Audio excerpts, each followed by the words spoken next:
Assalamualaikum warahmatullahi wabarakatuh. Bapak selamat. Bagaimana kabarnya?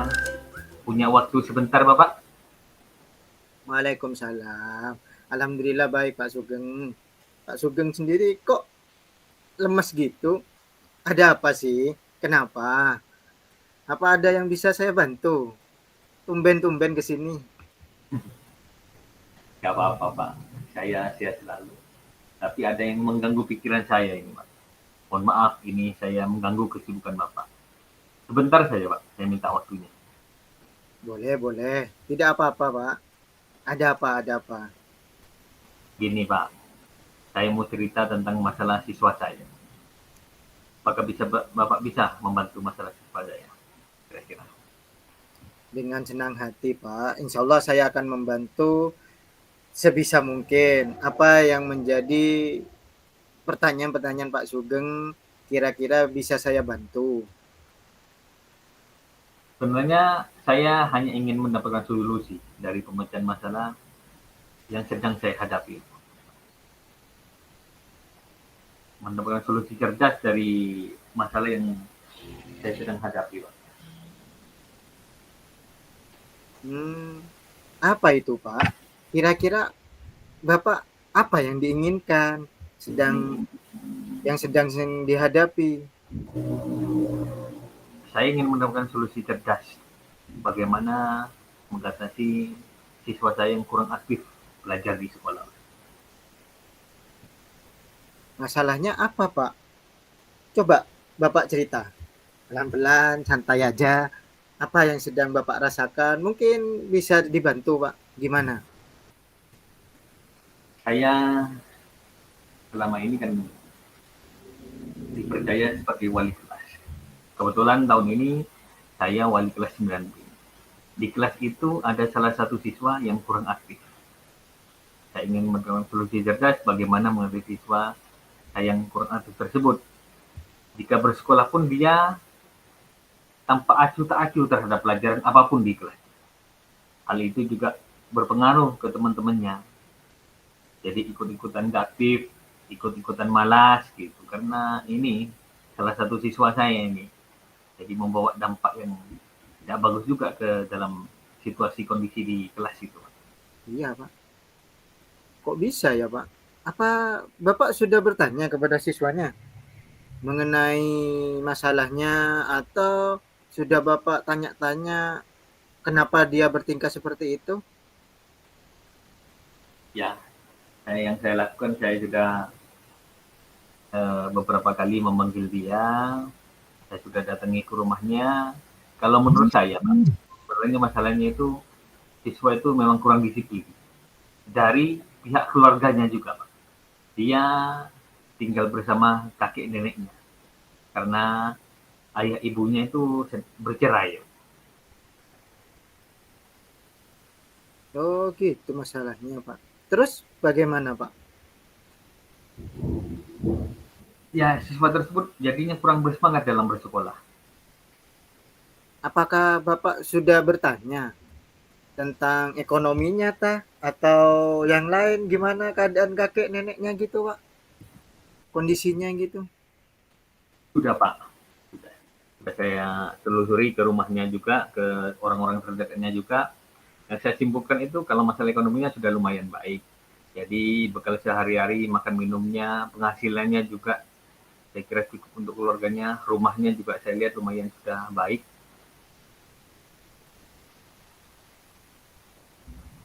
Oh, kira-kira Pak Sugeng kan tiap hari sudah ketemu anak-anak. Menurut Pak Sugeng sendiri yang menjadi masalah sehingga bertingkah seperti itu apa, Pak? Apa mungkin karena faktor tidak adanya orang tua ya, Pak? Sebentar. Anak itu tinggalnya sama kakek neneknya atau kakek neneknya dari siapa sih, Pak, sebenarnya? Ayah ibunya kemana, Pak? Dia, saya sudah cerita tadi, ibu ayah ibunya itu sudah bercerai.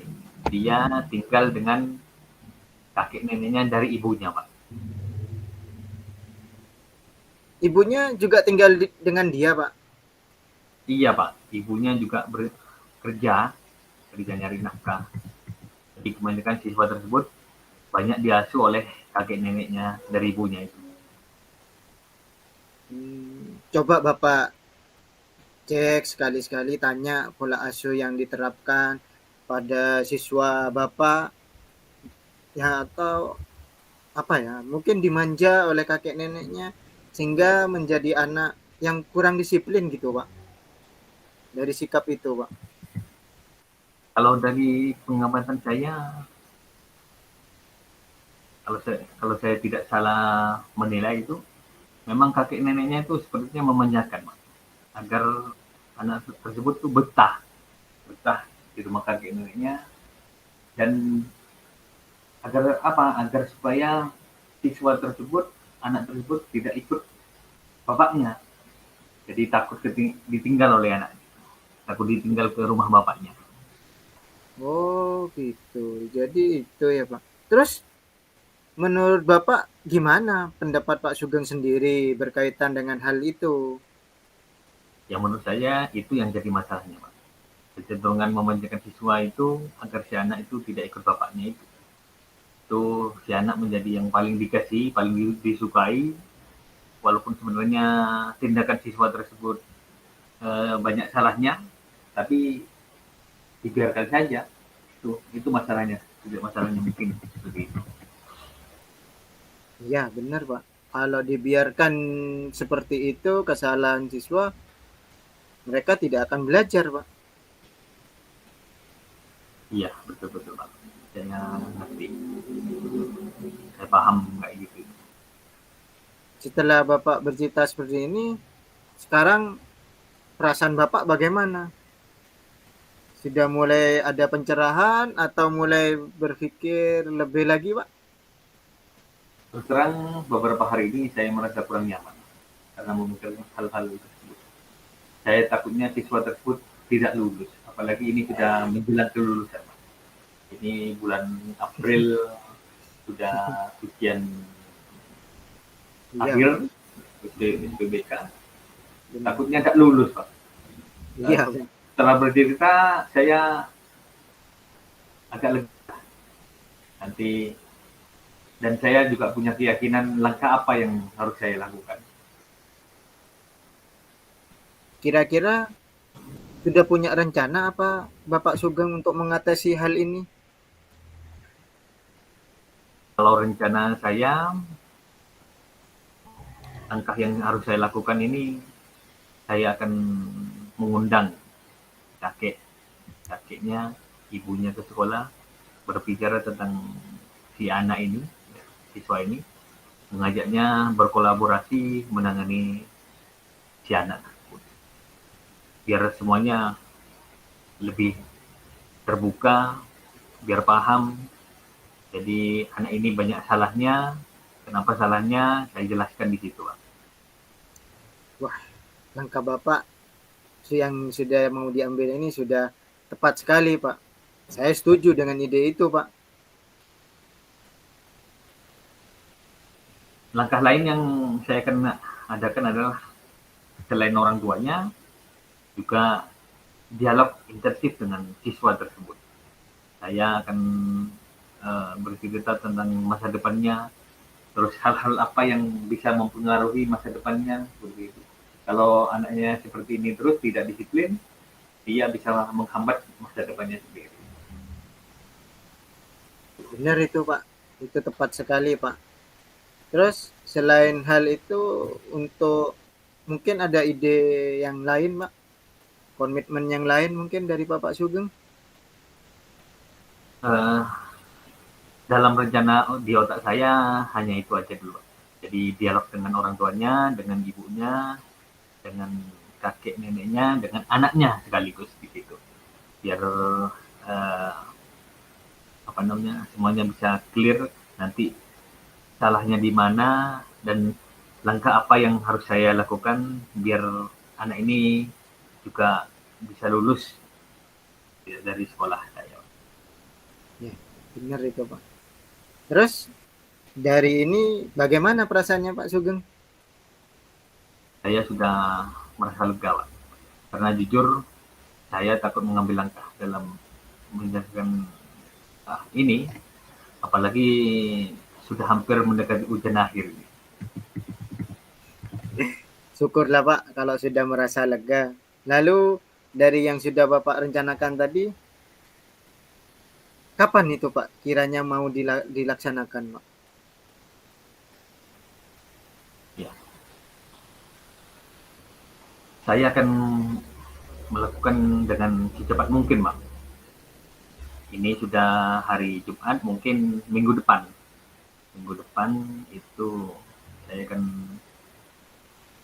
bertahap memanggil kakek neneknya, kakeknya dulu sama ibunya. Terus di minggu itu juga saya akan mendudukkan bertemu secara intensif di ruangan saya dengan anaknya. Sekali lagi itu bagus sekali Pak. Semoga dapat segera terselesaikan dan Bapak bekerja dengan suasana hati yang tenang, menyenangkan tanpa dihantui rasa tidak nyaman, Pak. Amin. Terima kasih banyak Pak untuk waktunya sudah mendengar keluh kesah saya. Sekarang saya merasa sedikit lega. Semoga kita nanti menjadi guru-guru yang bisa memberikan teladan yang baik bagi untuk siswa kita. Terima kasih banyak Pak atas waktunya. Iya, Pak. Amin. Terima kasih banyak kembali, Pak. Oke, Pak, saya lanjut kerja dulu. Bapak juga lanjut kerja. Siap, Pak. Terima kasih. Assalamualaikum. Waalaikumsalam.